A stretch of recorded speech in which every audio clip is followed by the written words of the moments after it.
রসুল আমাদের জন্য কি না কি করেন নাই।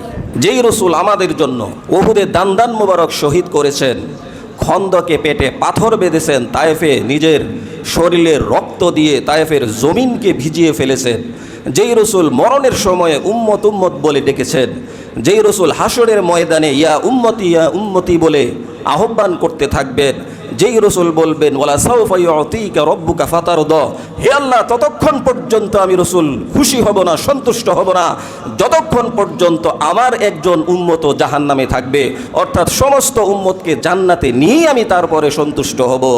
সেই রসুলের উপরে আপনার দরদ লাগে না, সেই রসুলের উপরে আপনি দরুদ পড়বেন না, তাহলে আপনি কার উপরে দরুদ পড়বেন? যেই রসুল আমাদের জন্য এত কিছু করলেন। আজকে আমি এই পর্যন্ত আছি, ভালো আছি, এবং আমার মাথায় টুপি, আমার মুখে দাড়ি, আমার শরীরে সুন্নাহ, আমার জীবনে সুন্নাহ, এটা কার বদৌলতে? এটা রসুলের বদৌলতে। আল্লাহ তাআলা নির্দেশ দিয়েছেন, ইন্নাল্লাহা ওয়া মালাইকাতাহু ইউসাল্লুনা আলান নবী ইয়া আইয়ুহাল্লাযীনা আমানু সাল্লু আলাইহি ওয়া সাল্লিমু তাসলিমা, যে নিশ্চয় আল্লাহ এবং ফেরেশতারা রাসূলের উপরে দরুদ পাঠ করেন। হে মানব জাতি, তোমরাও রসুলের উপরে দরুদ পাঠ করো। এখন এই দরুদ কি? কেন দরুদ পড়ব? কার উপরে দরুদ পড়ব? দরুদের ফজিলত কি? কিভাবে দরুদ পড়ব? এই বিষয়গুলি হচ্ছে আলোচনার বিষয়। যে দরুদ কি? সল্লু আলান নবী, যে রসুলের উপরে সালাত প্রেরণ করা, দরুদ প্রেরণ করা, রহমতের দোয়া করা, এবং রসুলের আহলে বায়তের উপরে দোয়া করা, যেটা বলছেন সল্লু আলাইহি ওয়া সাল্লিমু তাসলিমা, যে তোমরা রসুলের উপরে দরুদ পাঠ করো। তাহলে দরুদ মানে রসুলের উপরে রহমতের দোয়া করা, রসুলের উপরে শান্তির দোয়া করা।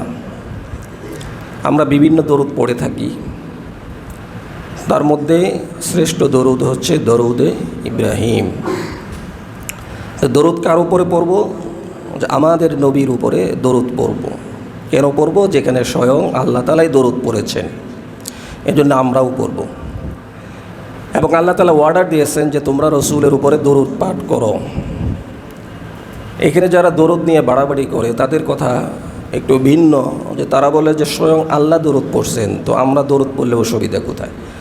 আল্লাহ কীভাবে দরুদ পড়লেন এটাই বুঝতে হবে। ইন্নাল্লাহা ওয়া মালাইকাতাহু ইউসাল্লুনা আলান নবী, যে নিশ্চয় ফেরেশতারা এবং আল্লাহ এবং ফেরেশতারা রসুলের উপরে দরুদ পড়েন। আল্লাহর দরুদ পড়াটা কেমন? যখন দরুদের অর্থ, সালাতের অর্থ আল্লাহর দিকে যাবে, তখন অর্থ হবে রসুলের প্রতি আল্লাহর পক্ষ থেকে রহমত প্রেরণ করা। তাহলে সল্লুর অর্থ সব জায়গায় এক না, যার দিকে নিসবত হবে নিসবত ভেদে অর্থও ভিন্ন হবে। তা আল্লাহর পক্ষ থেকে দরুদ পড়া মানে কি? আল্লাহ তো মুখ নাই, আল্লাহ কীভাবে জিহ্বা দিয়ে দরুদ পড়বেন? আল্লাহুম্মা সাল্লি আলা মুহাম্মাদ সাল্লাল্লাহু আলাইহি ওয়াসাল্লাম, আল্লাহ এটা কীভাবে পড়বেন? আল্লাহর পক্ষ থেকে দরুদ পড়ার অর্থ হচ্ছে আল্লাহর পক্ষ থেকে রসুলের উপরে রহমত প্রেরণ করা। আর ফেরেশতারা কীভাবে দরুদ পড়বে? ফেরেশতাদের পক্ষ থেকে দরুদ পড়ার অর্থ হচ্ছে রসুলের জন্য ইস্তিগফার কামনা করা। আর মানুষদের পক্ষ থেকে দরুদ পড়ার অর্থ কি? মানুষদের পক্ষ থেকে দরুদ পড়ার অর্থ হচ্ছে রসুলের উপরে দোয়া করা, দোয়া কামনা করা। তাহলে একই শব্দের তিন অর্থ তিন দিকে হওয়ার কারণে এই জন্য আল্লাহ দরুদ পড়েন মানে হচ্ছে রসুলের উপরে রহমত প্রেরণ করেন, ফেরেশতারা দরুদ পড়ে মানে হচ্ছে ফেরেশতারা ইস্তিগফার পড়তেছেন রসুলের জন্য, আর মানুষ দরুদ শরীফ পড়বে মানে মানুষ রসুলের জন্য দোয়া করবে, রহমত বর্ষণের দোয়া করবে। তো এটা হচ্ছে, যেহেতু আল্লাহ তাআলা অর্ডার করছেন যে তোমরা আল্লাহ এবং মালাইকা ফেরেশতারা দরুদ পড়ে, সুতরাং হে মানব জাতি তোমরাও রসুলের উপরে দরুদ পড়ো। যেহেতু আল্লাহ অর্ডার করছেন এর জন্য পড়তে হবে। আর এটা অর্ডার, এটা আদেশসূচক বাক্য, আল্লাহ স্বয়ং বলছেন দরুদ পড়ো, এজন্য দরুদ পড়তে হবে। 2 নম্বর হচ্ছে যে রাসূলের ভালোবাসায় দরুদ পড়তে হবে। রাসূল সাল্লাল্লাহু আলাইহি ওয়াসাল্লাম বলছেন লা ইউমিনু আহাদুকুম হাত্তা আকুনা আহাব্বা ইলাইহি মিন ওয়ালিদিহি ওয়া ওয়ালাদিহি ওয়ান নাসি আজমাইন, তোমাদের মধ্যে কোনো ব্যক্তি ওই পর্যন্ত মুমিন হতে পারবে না যতক্ষণ পর্যন্ত আমি নবীকে তার জান থেকে, তার মাল থেকে, তার পুরা জীবন থেকে আমি রসুলকে ভালো না বাসবে। ভালোবাসার সিস্টেম কি? ভালোবাসার সিস্টেম হচ্ছে রসুলের উপরে বেশি বেশি দরুদ পড়া। এই জন্যে রসুলের উপরে বেশি বেশি দরুদ পড়তে হবে। এক হচ্ছে আল্লাহর অর্ডার, 2 নম্বর হচ্ছে ভালোবাসার নিদর্শন। ভালোবাসার নিদর্শন, অন্যতম নিদর্শন হচ্ছে রসুলের উপরে বেশি বেশি দরুদ পড়া। দরুদের অনেক ফজিলত রয়েছে। দরুদের অনেক ফজিলতের মধ্যে অন্যতম ফজিলত হচ্ছে যে রাসূল সাল্লাল্লাহু আলাইহি ওয়াসাল্লাম বলছেন, কাব ইবনে উজারা রাদিয়াল্লাহু তাআলা আনহু থেকে হাদিস বর্ণিত হয়েছে। আমরা এই হাদিস অনেকেই জানি যে রাসূল সাল্লাল্লাহু আলাইহি ওয়াসাল্লাম একবার মিম্বারে পা রাখলেন, প্রথম সিঁড়িতে বললেন আমিন, দ্বিতীয় সিঁড়িতে পা রাখলেন বললেন আমিন, তৃতীয় সিঁড়িতে পা রাখার পরে বললেন আমিন। সাহাবায়ে কেরাম জিজ্ঞেস করলেন, ইয়া রাসূলুল্লাহ, ইতিপূর্বে আপনি অনেকবার মেহরাবে মিম্বারে উঠেছেন, কিন্তু এরকম সিঁড়িতে পা রাখা সময় আপনি আমিন বলেন নাই, আজকে কেন আমিন বললেন? নবীজি বললেন, যখন আমি প্রথম সিঁড়িতে পা রাখতে গেলাম তখন জিব্রাইল এসে বলছেন, যে ব্যক্তি রমজান পাইল কিন্তু গুনাহ ক্ষমা করাইতে পারল না, সে ধ্বংস হোক। আমি রসুল আমার সাইন দিয়ে বলছি আমিন, আমিও এটা কবুল করলাম। অর্থাৎ ওই লোক ধ্বংস হোক যে ব্যক্তি রমজান পাইল কিন্তু গুনাহ ক্ষমা করাইতে পারল না। 2 নম্বর হচ্ছে ওই ব্যক্তি, যে ব্যক্তির সামনে আমি রসুলের নাম উচ্চারিত হওয়ার পরেও দরুদ পড়ে না, সেই ব্যক্তিও ধ্বংস হোক। আমি রসুল সাইন করে আমিন বলছি যে হ্যাঁ আমিও এতে মতামত দিলাম, যে ব্যক্তি আমি রসুলের নাম শোনার পরেও দরুদ পড়ে না, সেও ধ্বংস হোক। 3 নম্বর হচ্ছে ওই ব্যক্তি, যেই ব্যক্তি বৃদ্ধ পিতা মাতা পেল অথবা একজনকে পেল, 2 জনের একজনের খেদমত করে বা 2 জনের খেদমত করে জান্নাত, তার গুনাহ মাফ করাতে পারলো না, জান্নাত হাসিল করতে পারলো না, সেই ব্যক্তিও ধ্বংস হোক। আমি রসুল বলছি আমিন। তাহলে যে ব্যক্তি রমজান পাইল গুনাহ ক্ষমা করাইতে পারলো না, সেও ধ্বংস। যে ব্যক্তি পিতামাতা পাইল কিন্তু তাদের খেদমত করে জান্নাত হাসিল করতে পারলো না, তারাও ধ্বংস। আর যে ব্যক্তি আমি রসুলের নাম শোনার পরে সাল্লাল্লাহু আলাইহি ওয়াসাল্লাম বলল না, সেই ব্যক্তিও ধ্বংস হোক। তাহলে রসুলের উপরে দরুদ না পড়লে ক্ষতি কেমন? অনেক ক্ষতি, যে সে ধ্বংসের মধ্যে আছে। যে ব্যক্তি রসুলের উপরে দরুদ পড়ে না, সে ধ্বংসের মধ্যে আছে। এই জন্য বেশি বেশি দরুদ পড়তে হবে, কমপক্ষে এতটুকু পড়তে হবে, সাল্লাল্লাহু আলাইহি ওয়াসাল্লাম, সাল্লাল্লাহু আলাইহি ওয়াসাল্লাম। আল্লাহ তাআলা রসুলের উপরে শান্তি রহমত বর্ষণ করুক। আরেক হাদিসের মধ্যে আসছে, রসুল সাল্লাল্লাহু আলাইহি ওয়াসাল্লাম বলছেন যে মান সাল্লা আলাইয়া ওয়াহিদাতান সাল্লাল্লাহু আলাইহি আশারা, যে ব্যক্তি আমি রসুলের উপর একবার দরুদ শরীফ পড়ে, আল্লাহ সুবহানাহু ওয়া তাআলা তার উপরে 10টা রহমত নাজিল করেন। তো যে ব্যক্তি 10 বার পড়বে তার উপরে 100টা রহমত, যে ব্যক্তি 100 বার পড়বে তার উপরে 1000 রহমত। তো 1000 রহমত যদি আমরা এক এক দিন নিতে পারি, তাহলে জীবনে কোনো টেনশন আছে? জীবনে কোনো সমস্যা আছে? রহমত আর রহমত, রহমত আর রহমত। তাহলে মান সাল্লা আলাইয়া ওয়াহিদাতান সাল্লাল্লাহু আলাইহি আশারা, যে ব্যক্তি একবার রসুলের উপরে দরুদ পড়বে তো আল্লাহ তাআলা তার উপরে 10টি রহমত প্রেরণ করবেন। এই জন্য আমরা একবার না, 100 বার না, যে যত বেশি পারি রাসূল সাল্লাল্লাহু আলাইহি ওয়াসাল্লামের উপরে বেশি বেশি দরুদ পড়ার চেষ্টা করব। সহিহ আত-তারগীবে আছে, আবু যর গিফারি রাদিয়াল্লাহু তাআলা আনহু থেকে বর্ণিত, তিনি বলেন যে তোমাদের মধ্যে সবচেয়ে কৃপণ ব্যক্তিকে জানো? যে তোমাদের মধ্যে সবচেয়ে কৃপণ ব্যক্তি ওই ব্যক্তি যে ব্যক্তি রসুলের নাম শোনার পরেও দরুদ পড়ে না, সে সবচেয়ে বড় কৃপণ। আমি রসুলের নাম শুনলো, দরুদটা সে বলল না, এটা কেমনে হয়? এর থেকে কৃপণ লোক আর কে হইতে পারে? তো এই জন্য রসুল বলছেন তোমরা বেশি বেশি দরুদ শরীফ পড়ো। নাসাই শরীফের 908 নং হাদিস, আব্দুল্লাহ ইবনে আব্বাস রাদিয়াল্লাহু তাআলা আনহু বলেন যে যে ব্যক্তি দরুদ পড়তে ভুলে যায় সে জান্নাতের রাস্তা ভুলে যায়। যে দরুদ পড়তে ভুলে গেল সে জান্নাতের রাস্তাই ভুলে গেল। এই জন্য দরুদ কম পড়তে হবে না, বেশি বেশি দরুদ বেশি বেশি পড়তে হবে। কারণ যে ব্যক্তি দরুদ পড়তে ভুলে যায়, আমরা দরুদ পড়ি খুবই কম পড়ি, দরুদ পড়া হয় না।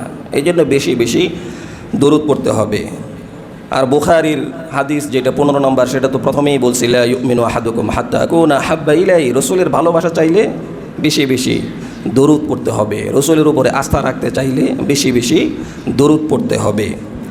তিরমিজির 3477 নং হাদিস, রসুল সাল্লাল্লাহু আলাইহি ওয়াসাল্লাম বলছেন, উবাই ইবনে কাব রাদিয়াল্লাহু তাআলা আনহু থেকে বর্ণিত, তিনি বলেন যে একজন দোয়াতে তাড়াহুড়া করে, তো যার কারণে দোয়া কবুল হয় না। দোয়াতে তাড়াহুড়া করা যাবে না। দোয়ার সিস্টেম কেমন হবে? যে কোনো দোয়াতেই শুরুতে হবে আলহামদুলিল্লাহ, অর্থাৎ আল্লাহর প্রশংসা। আল্লাহর প্রশংসা দিয়ে দোয়া শুরু করা। আর আমরা অনেক সময় দেখা যায় যে বিভিন্ন জায়গায়, অধিকাংশ জায়গায় অনেকেই আল্লাহুম্মা আমিন, তো আল্লাহুম্মা আমিন দিয়ে দোয়া শুরু। আমরা কিন্তু সবাই আল্লাহুম্মা আমিন দিয়ে দোয়া শুরু করি। আর আমরা কি বলি? আলহামদুলিল্লাহি রাব্বিল আলামিন, আল্লাহুম্মা আনতাস সালাম। নিয়ম হবে এটা, কিন্তু আল্লাহুম্মা আমিন, আল্লাহুম্মা আমিন মানে কি? আল্লাহুম্মা, হে আল্লাহ, আমিন আপনি কবুল করেন। এখনও তো আপনি কিছু বলেনই নাই, কি কবুল করবে আল্লাহ? তো এই জন্য দোয়ার শুরু হবে আলহামদুলিল্লাহ, আল্লাহুম্মা আনতাস সালাম। এই দুই বাক্যের মাধ্যমে দোয়া শুরু হবে। এরপরে রসুলের উপরে দরুদ হবে, যে কোনো আলোচনা শুরুতে, যে কোনো জায়গাতে, যে কোনো দোয়াতে, এরপরে দরুদ, রসুলের প্রশংসা। এরপরে আপনি যা কিছু চান, চাওয়ার পরে এরপরে আবার দরুদ, এরপরে আল্লাহর প্রশংসা দিয়ে আবার দোয়া শেষ করা, আলহামদুলিল্লাহি রাব্বিল আলামিন। এমন অনেকে আছে যে লা ইলাহা ইল্লাল্লাহ দিয়ে দোয়া শুরু করে, এটাও ঠিক না, এটা সুন্নাহর পরিপন্থী আর কি। লা ইলাহা ইল্লাল্লাহর তো অনেক মর্যাদা, কিন্তু সেই জায়গায় না। তো দোয়ার সিস্টেম কি? দোয়ার সিস্টেম শুরু হবে আল্লাহর প্রশংসা দিয়ে, এরপরে রসুলের কথা, রসুলের উপরে দরুদ, এরপরে আপনি যা চাওয়ার চাবেন, এরপরে আবার দরুদ, এরপরে আবার আল্লাহর প্রশংসা দিয়ে দোয়া শেষ করা। এটা হচ্ছে দোয়ার সুন্নাহ তরিকা। তাহলে এতে করে দোয়া কবুল হবে। এই জন্য, এবং দোয়ার মধ্যে তাড়াহুড়া করা যাবে না। তো রসুলের প্রশংসা করতে গিয়ে, রসুলের উপরে দরুদ পড়তে গিয়ে তাড়াহুড়া এটা করা যাবে না। আর হাদিসের মধ্যে আসছে যে উবাই ইবনে কাব রাদিয়াল্লাহু তাআলা আনহু বলছেন, ইয়া রাসূলুল্লাহ, আমি দোয়াতে কতটুকু দরুদ শরীফ পড়ব? তো রসুল বলছেন যে মা শিতা, তুমি যেমনি চাও, যতটুকু চাও, তবে যত বেশি পড়তে পারো তত ভালো। তো সাহাবী বলছেন, তাহলে আমি দোয়ার 1/4 দরুদ শরীফ পড়ব, অর্থাৎ 4 ভাগের 1 ভাগ দরুদ শরীফ পড়ব, আর 3 ভাগ আমি আমার জন্য দোয়া করব। তো রসুল বলেন যে ঠিক আছে, কিন্তু আরও যদি বেশি পড়তে পারো তাহলে আরও ভালো। এবার সাহাবী বললেন, আচ্ছা ঠিক আছে, তাহলে আমি অর্ধেক দরুদ শরীফ পড়ব, আর অর্ধেক আমি আমার চাওয়া আল্লাহর কাছে চাবো। তো রাসূল সাল্লাল্লাহু আলাইহি ওয়াসাল্লাম বলছেন, আচ্ছা ঠিক আছে, এটাও ভালো, কিন্তু তুমি যদি আরও বেশি পড়তে পারো তাহলে আরও ভালো। তো এবার সাহাবী বলছেন, আচ্ছা ঠিক আছে, আমি পুরা দোয়াটাই শুধু দরুদই পড়ব, তাহলে কেমন হয়? রসুল বলছেন, আরও ভালো, কারণ তুমি যা চাবে এটা আমার আল্লাহ ভালোভাবেই জানেন। ইদা কাফাকা হাম্মুকা, যে এতে করে তোমার টেনশন আল্লাহ তাআলা দূর করে দেবেন দরুদের কারণে। তো এই জন্য দোয়ার অধিকাংশ সময় দরুদ হওয়া চাই। কারণ আমি কি চাবো আল্লাহ জানেন, আমার কি চাওয়ার নাই সেটাও আল্লাহ জানেন, আমি কি চাইতে পারতেছি না সেটাও আল্লাহ জানেন, আমার কি প্রয়োজন সেটাও আল্লাহ জানেন। তো যখন আমি রসুলের উপরে দরুদ পড়ব, তো আল্লাহ তাআলা আমার সেই চাওয়াগুলিকেও পূর্ণ করে দেবেন। এরপরে তিরমিজির 484 নং হাদিসে রাসূল সাল্লাল্লাহু আলাইহি ওয়াসাল্লাম বলছেন যে ওই ব্যক্তি সবচেয়ে বেশি আমার কাছাকাছি হবে যে ব্যক্তি আমার উপরে বেশি দরুদ পড়বে। তাহলে হাসরের ময়দানে রসুলের কাছাকাছি থাকতে হবে না দূরে দূরে? রসুলের কাছাকাছি থাকতে চাইলে যে কোনো মিটিং মিছিলে এমপির কাছাকাছি না দূরে দূরে, নেতার কাছাকাছি না দূরে দূরে? কাছাকাছি থাকলে ভালো। এখানে তো আর এই সমস্যা নাই যে বোমা মারবো নেতারে আমিও মরে যাবো, এরকম তো আর সমস্যা নাই ওইখানে। তো রাসূল সাল্লাল্লাহু আলাইহি ওয়াসাল্লামের কাছাকাছি যে যত বেশি থাকবে, কে থাকবে? যে যত বেশি রসুলের উপরে দরুদ পড়বে সাল্লাল্লাহু আলাইহি ওয়াসাল্লাম। বেশি বেশি রসুলের উপরে দরুদ পড়লে তো সে তত বেশি রসুলের কাছাকাছি থাকতে পারবে। তো এই জন্য বেশি বেশি রসুলের উপরে দরুদ শরীফ পড়তে হবে। দরুদ খুবই হালকা, সাল্লাল্লাহু আলাইহি ওয়াসাল্লাম। এটা কি কোনো কঠিন? এটা তো কোনো কঠিন দোয়া না, একদমই সহজ একটা দোয়া। এই জন্য বেশি বেশি রাসূল সাল্লাল্লাহু আলাইহি ওয়াসাল্লামের উপরে দরুদ শরীফ পড়তে হবে। দরুদ কোন দরুদ পড়ব?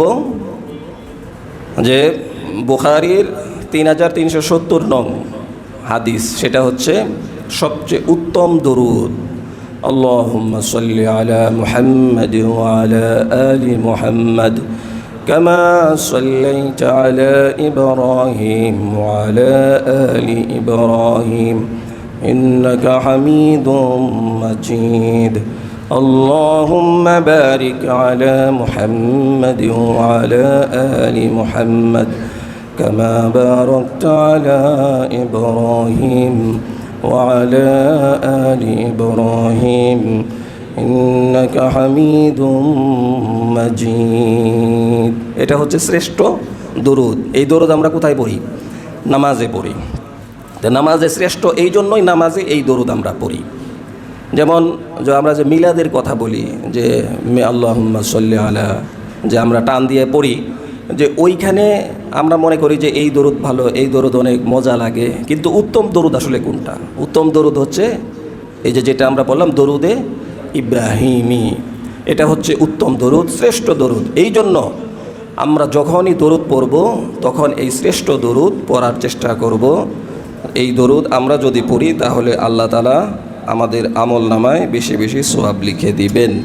এই জন্য অবশ্যই আমরা যখনই দরুদ পড়ব তো দরুদে ইব্রাহিমি পড়ার চেষ্টা করব। এখন যদি কারো জন্য এটা বড় হয় তাহলে সাল্লাল্লাহু আলাইহি ওয়াসাল্লাম এতটুকু পড়ব, সাল্লাল্লাহু আলাইহি ওয়াসাল্লাম।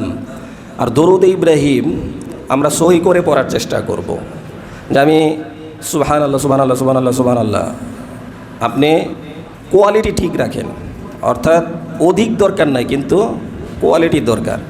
ইয়া বড় একটা কেক দিছে কিন্তু সব বোয়া, কিছু ভালো লাগে না, এটা ভালো নাকি ছোটো একটা দিছে কিন্তু খাইতে মজা। তো এই জন্য ভালো যেটা, মানসম্মত যেটা, সেটা দরকার। আলহামদুলিল্লাহ আলহামদুলিল্লাহ আলহামদুলিল্লাহ কী কইতেছেন হে জানে না, আল্লাহু আকবার কয় না, কী কয় সে জানে না। না, এরকম 1000 বারের থেকে আপনি 10 বার সুন্দর করে পড়েন, এটাই আল্লাহ কবুল করবে। এই জন্য সুন্দর করে পড়তে হবে, কোয়ালিটি সম্পন্ন, সব কিছুতেই কোয়ালিটি। সুবহানাল্লাহ আলহামদুলিল্লাহ আল্লাহু আকবার, এমনি সুন্দর করে পড়তে হবে। দরুদ শরীফ, এই জন্য দরুদ শরীফও সুন্দর করে পড়তে হবে। আল্লাহুম্মা সাল্লি আলা মুহাম্মাদি ওয়া আলা আলি মুহাম্মাদ কামা সাল্লাইতা আলা ইব্রাহিম ওয়া আলা আলি ইব্রাহিম إنك حميد مجيد اللهم بارك على محمد وعلى آل محمد كما باركت على إبراهيم وعلى آل إبراهيم إنك حميد مجيد। লম্বা আছে, গুন্না আছে, হরফের উচ্চারণ আছে, অর্থাৎ কোয়ালিটি সম্পন্ন হইতে হবে। সাল্লাল্লাহু আলাইহি ওয়াসাল্লাম সুন্দরভাবে বলতে হবে। এজন্য রসুলের উপরে দরুদ পড়ি আর জিকির করি, যেটাই করি সুন্দরভাবে বলবো। এটা তো বাংলা কোনো অক্ষর না, এগুলি আরবি অক্ষর, আরবি হরফ। তো আরবি যেভাবে পড়া উচিত সেভাবেই আমাদেরকে পড়তে হবে। তো এখন আমরা জানবো যে আসলে দরুদ কোথায় কোথায় পড়ব, দরুদ কখন পড়ব, কোথায় পড়ব। তো এই জন্যে দরুদের কিছু জায়গা আছে, যেমন মুসলিম শরীফের 735 নং হাদিসে আছে যে মুয়াজ্জিন যখন আজান দেয় তোমরা তার সাথে সাথে হুবহু সেই শব্দগুলিই বলো। মুয়াজ্জিন যা বলতেছে তোমরা তাই বলো। আল্লাহু আকবার বলতেছে তোমরা তাই বলো। কিন্তু দুইটা জায়গায় শুধু পার্থক্য, হাইয়া আলাস সালাহ হাইয়া আলাল ফালাহ। এই দুই জায়গা ছাড়া তোমরা লা হাওলা ওয়ালা কুওয়াতা ইল্লা বিল্লাহ, আর সব জায়গাতেই তোমরা একই বলো। মুয়াজ্জিন যা বলতেছে তাই তোমরা পড়তে থাকো। আশহাদু আন্না মুহাম্মাদার রাসূলুল্লাহ, সেখানেও আশহাদু আন্না মুহাম্মাদার রাসূলুল্লাহ। তো সব জায়গাতেই একই, শুধুমাত্র হাইয়া আলাস সালাহ হাইয়া আলাল ফালার জায়গায় লা হাওলা ওয়ালা কুওয়াতা ইল্লা বিল্লাহ পড়ো। এরপরে কি পড়তে হবে? এরপরে দরুদ পড়তে হবে। এরপরে দরুদে ইব্রাহিমই পড়ি, আর অন্য কোনো দরুদই পড়ি। তো দরুদে ইব্রাহিম যেহেতু উত্তম দরুদ, এই জন্য আমরা দরুদে ইব্রাহিম পড়ব। এরপরে হলো আজানের দোয়া, আজানের দোয়া। এরপরে আল্লাহুম্মা রব্বা হাযিহি দাওয়াতিত তাম্মাহ ওয়াস সালাতিল কাইমাহ আতি মুহাম্মাদানিল ওয়াসিলাতা ওয়াল ফাদিলাহ ওয়াদ-দাওয়াতার রাফিআহ ওয়া বাহাসু মাকামান মাহমুদানিল্লাযী ওয়া'আদতা ইন্নাকা লা তুখলিফুল মিআদ। এরপরে হচ্ছে আজানের দোয়া। তাহলে প্রথমে হচ্ছে মুয়াজ্জিনের সাথে তাই বলবো যা মুয়াজ্জিন বলে। এরপরে দরুদ শরীফ, এরপরে হচ্ছে আল্লাহুম্মা রব্বা হাদিহিদ দাওয়াতিত তাম্মা, এটা। তো এরপরে এইখানে দরুদ পড়তে হবে এইভাবে। এরপরে হচ্ছে যে আমরা জুমার দিন বেশি বেশি দরুদ পড়ব। জুমার দিন বেশি থেকে বেশি দরুদ পড়ার চেষ্টা করব, কারণ জুমার দিন কি? গরিবের ঈদের দিন হচ্ছে জুমার দিন। জুমার দিন আদম আলাইহিস সালামকে সৃষ্টি করা হয়েছে, জুমার দিন আদম আলাইহিস সালামের ইন্তেকাল হয়েছে, জুমার দিন কিয়ামত সংগঠিত হবে। এই জন্য জুমার দিন বেশি বেশি দরুদ শরীফ পড়া, সকাল থেকে নিয়ে সন্ধ্যা, সন্ধ্যা থেকে নিয়ে রাত পর্যন্ত রসুলের উপরে বেশি বেশি দরুদ শরীফ পড়তে হবে। কারণ যখন কোনো বান্দা রসুলের উপরে দরুদ পড়ে, তো কিছু ফেরেশতারা আছে, তাদের দায়িত্ব হচ্ছে রসুলের কাছে সেই দরুদ পৌঁছে দেওয়া। তো সাথে সাথে রসুলের কাছে দরুদ চলে যায়। তো ফেরেশতারা বলে যে মুগদা থেকে অমুকের ছেলে অমুক আপনার উপরে দরুদ পড়ছে, এই যে দরুদ আপনার কাছে পৌঁছিয়ে দেওয়া হলো। তো এই জন্য আমি যদি দরুদ পড়ি তাহলে আমার দরুদ রসুলের কাছে পৌঁছে দেওয়া হবে। কারণ নবীরা মৃত নন, নবীরা মারা যান না, তারা কবরে জীবিত আছেন, যার কারণে সেখান থেকেই আপনার দরুদ তিনি শুনতে পান ফেরেশতাদের মাধ্যমে, অন্য কোনো মাধ্যমে না। রসুল এখান থেকে শোনেন এরকম কিন্তু না, তাহলে তো রসুল গায়েবী জানতেছেন। একদল ফেরেশতা আছে, তাদের দায়িত্বই হচ্ছে রসুলের কাছে দরুদ পৌঁছে দেওয়া। দরুদ পৌঁছানোর সাথে সাথে রসুল সাল্লাল্লাহু আলাইহি ওয়াসাল্লাম সেটাকে গ্রহণ করেন, অ্যাকসেপ্ট করেন। তো এই জন্য রসুল যেহেতু আমার দরুদ গ্রহণ করেন, তাহলে আমি দরুদ না পড়ে থাকি কেমনে? আমার পুরা সময় তো দরুদের উপরে থাকা উচিত। সকাল, বিকাল, সন্ধ্যা, দুপুর, সব সময় দরুদ সাল্লাল্লাহু আলাইহি ওয়াসাল্লাম। এই জন্য বেশি বেশি দরুদ আমরা পড়ার চেষ্টা করব।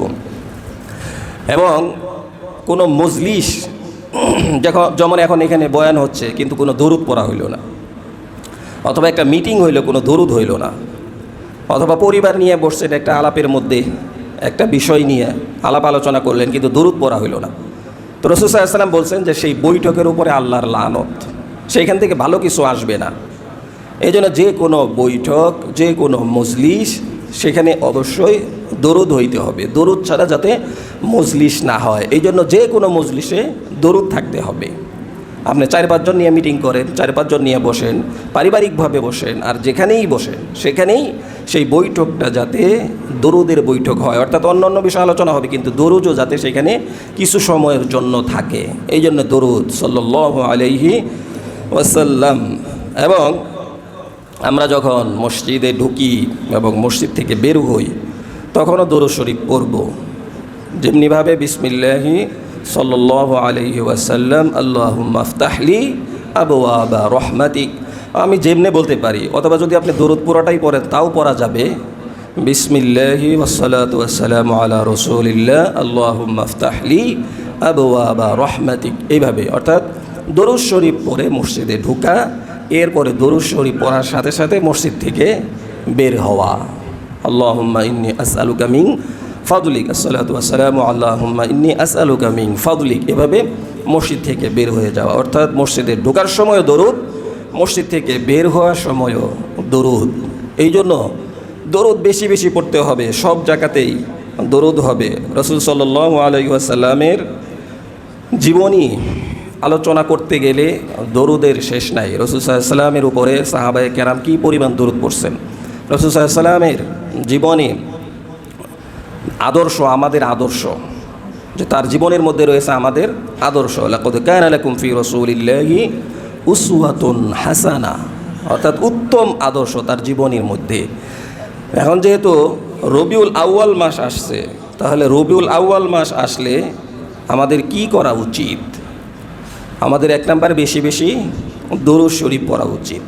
এই জন্য আমার জীবনকে দরুদের জীবন বানায় নেই। আউল ফাউল গল্প তো বহুত করলাম, অনর্থক কথা অনেক বললাম, মোবাইল অনেক টিপলাম, কিন্তু রসুল, যেই রসুল আমাদের জন্য এত কিছু করলেন, সেই রসুলের জন্য আমি দরুদ পড়ব না, এটা হতেই পারে না।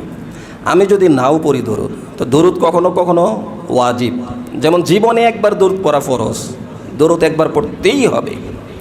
কখনো কখনো দরুদ শরীফ পড়া ওয়াজিব, যেমন নামাজের মধ্যে দরুদ ইব্রাহিমি পড়া ওয়াজিব। আবার কখনো কখনো সুন্নাহ, যেমন বৈঠকের মধ্যে দরুদ শরীফ পড়া সুন্নাহ, একবার পড়তেই হবে, একবার পড়ে নিতে হবে, এবং রসুলের নাম শুনলেই দরুদ পড়তে হবে, এটা ওয়াজিব। যেমন বারংবার আসছে সেই জায়গাতে কমপক্ষে একবার হলেও পড়তে হবে। তো এই জন্য এইভাবে কখন ওয়াজিব, কখন ফরজ, কখন সুন্নাহ, কখন মুস্তাহাব, এই বিষয়গুলো জেনে রসুলের উপরে বেশি বেশি দরুদ পড়তে হবে। মান সাল্লা আলাইহি ওয়াহিদাতান সাল্লাল্লাহু আলাইহি আশারা, যে ব্যক্তি একবার দরুদ পড়ল আল্লাহ সুবহানাহু ওয়া তাআলা তার উপরে 10টি রহমত নাজিল করেন। এই জন্য রসুলের উপরে দরুদ পড়তে পারবো তো আমরা ইনশাআল্লাহ। এবং রবিউল আউয়াল মাস, রবিউল আউয়াল আসলেই যে শুধু মিলাদ আর মিলাদ, মিলাদুন নবী, ঈদে মিলাদুন নবী। মিলাদুন নবী মানে কি? মিলাদ মানে হচ্ছে জন্ম, নবী মানে নবীর জন্ম। তাহলে নবীর জন্ম, নবীর জন্মে খুশি, এটা তো খুবই ভালো কথা। নবীর জন্মে আমরাও খুশি, এই নবীর কারণেই তো আজকে আমরা সব কিছু পেয়েছি। নবীর কারণে কোরআন পাইছি, নবীর কারণে হাদিস পাইছি, নবীর কারণে টুপি পাইছি, দাড়ি পাইছি, পোশাক পাইছি, আদর্শ পেয়েছি, নবীর কারণে সমস্ত হুকুম পেয়েছি, এই জন্য আমরা খুশি। কিন্তু এই খুশি নিয়ে বসে থাকলেই হবে যে আমার ছেলে হয়েছে খুব খুশি, এখন এরে কেমনে আদর্শবান করতে হবে, এরে কেমনে লালন পালন করতে হবে, আর কিচ্ছু না। শুধুমাত্র যেদিন ছেলে জন্মগ্রহণ করছে ওই দিন তার জন্মদিবস পালন করে, তাহলে এটা ভালো বাবা না। তো তাকে ওইভাবে গড়ে তুলতে হবে তার থেকে।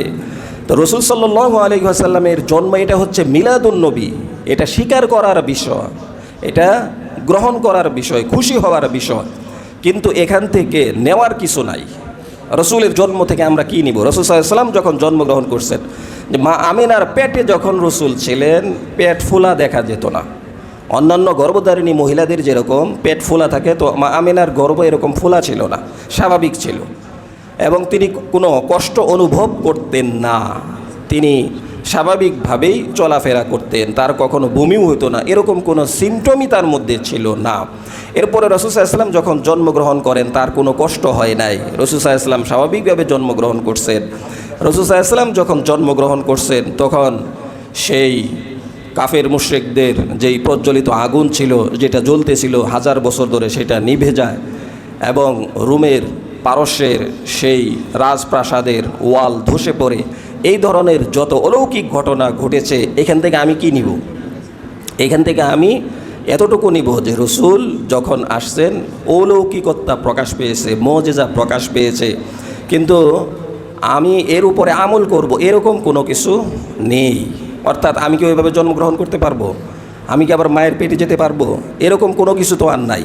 কিন্তু কি আছে যেটা আমি গ্রহণ করতে পারবো? সেটা আছে রসুলের সিরাতের মধ্যে, অর্থাৎ রসুলের আদর্শ থেকে আমি গ্রহণ করতে পারবো। রসুল কেমনে নামাজ পড়ছেন, কেমনে খাইছেন, কেমনে ঘুমাইছেন, কেমনে কাজ করছেন, কেমনে ব্যবসা করছেন, স্ত্রীদের সাথে কেমন আচরণ করেছেন, পারিবারিকভাবে তিনি কেমন আচরণ করেছেন, এই সব কিছু গ্রহণ করার বিষয়। আর সেটা হচ্ছে সিরাত, যে রসুলের নবুয়ত থেকে নিয়ে, জন্মের পর থেকে নিয়ে রসুলের ইন্তেকাল পর্যন্ত, এটা হচ্ছে রসুলের সিরাত। সিরাতুন নবী, রসুলের চরিত্র, আখলাক, যেই চরিত্রের ব্যাপারে আল্লাহ তাআলা বলছেন ইন্নাকা লাআলা খুলুকিন আযীম, এ রসুল আপনি হচ্ছেন মহান চরিত্রের অধিকারী। তো সেই চরিত্র থেকে আমাদেরকে কিছু নিতে হবে, আর সেটা হচ্ছে সিরাতুন নবী। আর মিলাদুন নবী শুধু জন্মকালীন সময়, তো জন্মে খুশি কিন্তু সিরাতে খুশি না। রসুল আসছেন এই জন্যে খুশি, এই জন্যে জিলাপি খাইলাম, খিচুড়ি খাইলাম, বিরিয়ানি খাইলাম, রাস্তায় মিছিল করলাম, সব কিছুই করলাম, কিন্তু রসুল যা নিয়ে আসছেন এই জন্য আমি খুশি না। তাহলে আমি রসুলের অন্যতম একজন শত্রু। রসুলের জন্ম থেকে নেওয়ার কিছু নাই, কিন্তু রসুলের পরবর্তী সময়ের সব কিছুই নেওয়ার বিষয় রয়েছে। এই জন্য জন্মে আমরা খুশি, সাথে সাথে সিরাতকেও গ্রহণ করতে হবে, রসুলের চরিত্রকে আমাদের জীবনে ফিট করতে হবে, যে রসুল কেমনে চলছেন, কেমনে কি করছেন। আর আল্লাহ তাআলা বারংবারই বলছেন কুল আতিউল্লাহ ওয়া আতিউর রাসূল ইন্নাকা লা তাহদি মান আহবাবতা ওয়ালাকিন্নাল্লাহা ইয়াহদি মান ইয়াশা قل إن كنتم تحبون الله فاتبعوني يحببكم الله ويغفر لكم ذنوبكم والله غفور رحيم। হে মানুষ, তোমরা যদি আমি আল্লাহকে ভালোবাসতে চাও তাহলে আমি রসুলের অনুসরণ অনুকরণ করো। আমরা সবাই আল্লাহকে ভালোবাসতে চাই। ভালোবাসতে হলে কি করতে হবে? আল্লাহ শিখিয়ে দিয়েছেন, তাহলে রসুলের অনুসরণ অনুকরণ করতে হবে। আমি যদি বলি আল্লাহ আপনাকে ভালোবাসি কি করতে হবে? আল্লাহ বলছেন তাহলে একটা কাজ করতে হবে, সেই কাজ হলো রসুল যেমনে খায় তেমনি তোমাকে খাইতে হবে, রসুল যেমনে ঘুমায় তেমনি তোমাকে ঘুমাতে হবে, রসুল যেমনে কাজ করে সেভাবেই তোমাকে কাজ করতে হবে। অর্থাৎ পুরা রসুলের জিন্দেগি তোমার জিন্দেগির মধ্যে ফিট করতে হবে। আমি রসুলের সাথে দুশ্মনী রাখি, রসুল যেভাবে যাই কাজ করেছেন সেটা আমি সেভাবে করি না, আর যদি বলি আমি আল্লাহ আপনাকে ভালোবাসি, তাহলে এটা ভুয়া ভালোবাসার দাবি, ঠিক কিনা? তো রসুলের অনুসরণ অনুকরণ করতেই হবে, কারণ আল্লাহ বলছেন কুল আতিউল্লাহ, আল্লাহর অনুসরণ অনুকরণ করো, আনুগত্য করো, ওয়া আতিউর রসুল, এবং রসুলের অনুসরণ অনুকরণ আনুগত্য করো। রসুলেরটাও করতে হবে, আল্লাহরটাও করতে হবে। এখন কিছু পণ্ডিত বেরোয়েছে যে আল্লাহকে মানবো কিন্তু রসুলকে মানবো না, রসুলের অনুসরণ করব না। তারা বলে যে কোরআন মানলেই হবে, হাদিস মানা লাগবে না। লা ইলাহা ইল্লাল্লাহ মুহাম্মাদুর রাসূলুল্লাহ, কালেমার যেরকম দুই অংশ, দ্বীনেরও দুই অংশ, আল্লাহকে মানা এবং রসুলকে মানা, কিতাবুল্লাহ মানা এবং সুন্নাহকে মানা।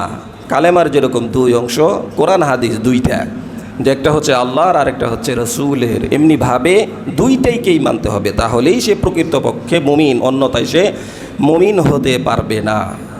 এরকম শুনছেন নি যে বলে যে হাদিস মানা লাগবে না? শুনছেন এরকম অনেক আছে যে যারা বলে যে সুন্নাহ মানা লাগবে না, হাদিস মানা লাগবে না। তো কোরআন আসছে, কোরআন তুই বুঝলি কেমনে? কোরআন বোঝানোর জন্যই তো রসুলকে পাঠানো হয়েছে। কোরআন যদি বাইতুল মুকাররমে এখন যেভাবে পাওয়া যায় এরকম যদি কমপ্লিট আল্লাহ আকাশ থেকে নাজিল করতেন, এটাও তো আল্লাহ পারতেন, তো ওইটা করলে তো আর রসুল লাগতো না। তো এমনি তো করেন নাই, এমনভাবে কোরআনকে নাজিল করছেন, রসুলের উপরে সময়ে সময়ে কোরআনকে নাজিল করছেন। এই জন্য কোরআনকেও মানতে হবে, হাদিসকেও মানতে হবে, এবং এইগুলি যারা বলে তারা ভ্রান্ত, তারা পথভ্রষ্ট। রসুলকেও মানতে হবে, কোরআনকেও মানতে হবে, হাদিসকেও মানতে হবে, আল্লাহকেও মানতে হবে, রসুলের সুন্নাহরও অনুসরণ অনুকরণ করতে হবে। তার কারণ হচ্ছে কোরআন মানতে চায়, এখানে একটা আছে, উদ্দেশ্য আছে। কারণ কোরআনে সব কিছুই শর্টকাট দিছে। কোরআন যদি শুধু মানতে চায় তাহলে নামাজটা পড়া লাগে না, সবচেয়ে সুবিধা, ফজরের ঘুম ভালো।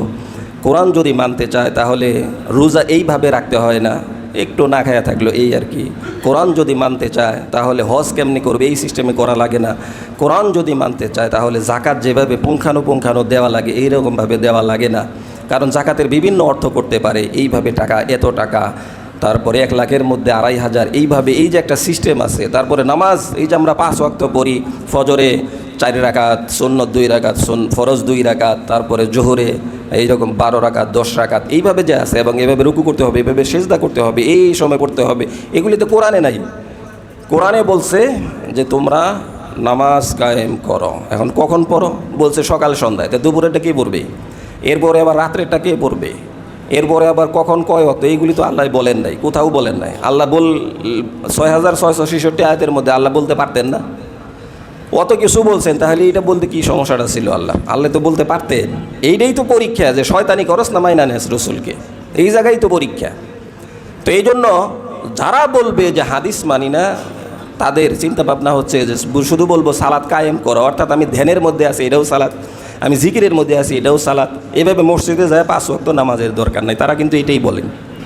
এই জন্য তারা বলে যে কোরআন মানলেই হবে, হাদিস মানা লাগবে না। শরীয়তের অধিকাংশ হুকুম যার বিস্তারিত বর্ণনা রসুলের সুন্নাহর মধ্যে, এগুলি বাদ দেওয়া যায় রসুলের হাদিস না মানলে।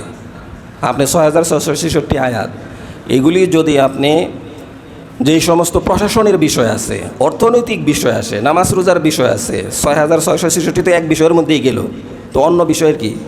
এটা হলো মূল কথা বলে দেওয়া হয়েছে কোরআনে, আর এর বিস্তারিত ব্যাখ্যা হচ্ছে রসুলের হাদিস। এই জন্য রসুলের হাদিস মানতেই হবে।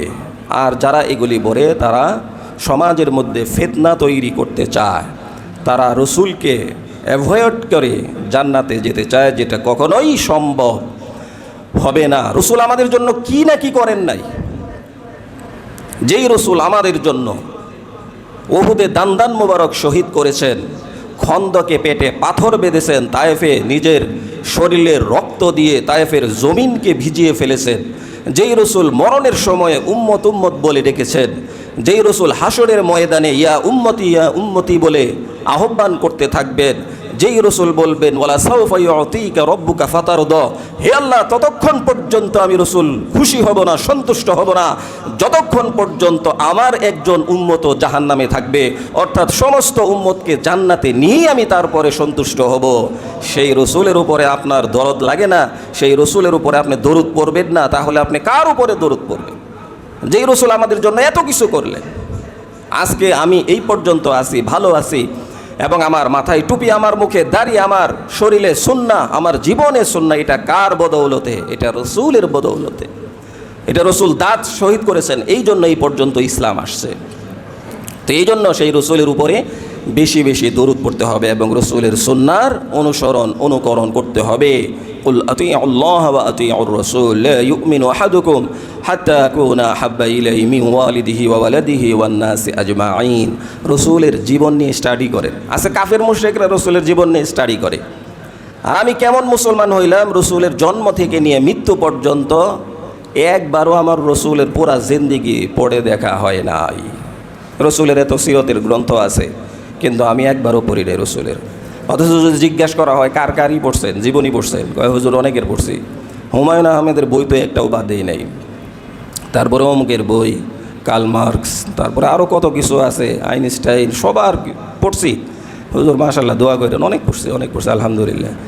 কিন্তু রসুলের জীবনী পড়া হয় নাই তার। সে আবার মুসলমান, সে আবার রসুলের শাফায়াতের দাবিদার, সে আবার রসুলের হাত থেকে হাউজে কাউসারের পানি খাবে, সে রসুলের সাহায্যে, রসুলের সুপারিশে জান্নাতে যেতে চায়, কিন্তু এখন পর্যন্ত রসুলের জীবনী নিয়ে একটা বই পড়ে নাই। সে আবার রসুলের আশেক। রসুলের আশেক দেয়ালে লিখলে হবে না, রসুলের আশেক হইতে হবে দান মোবারক শহীদ করে রসুলের আশেক হইতে হবে, শরীর থেকে রক্ত ঝরিয়ে রসুলের আশেক হইতে হবে নিজের জীবন দিয়ে, এরপরে রসুলের আশেক হওয়া যাবে। এই জন্য আমরা বেশি বেশি দরুদ শরীফ পড়ব তো ইনশাআল্লাহ। দিনে কয়বার?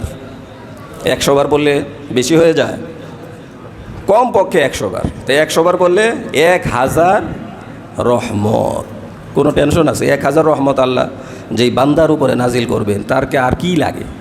পড়েন, অন্তরে প্রশান্তি লাগবে। দেখেন দরুদ পড়েন, অন্তরে অনেক ভাল লাগবে, প্রফুল্লতা লাগবে। আল্লাহ তাআলা আমাদেরকে বেশি বেশি দরুদ শরীফ পড়ার তৌফিক দান করেন।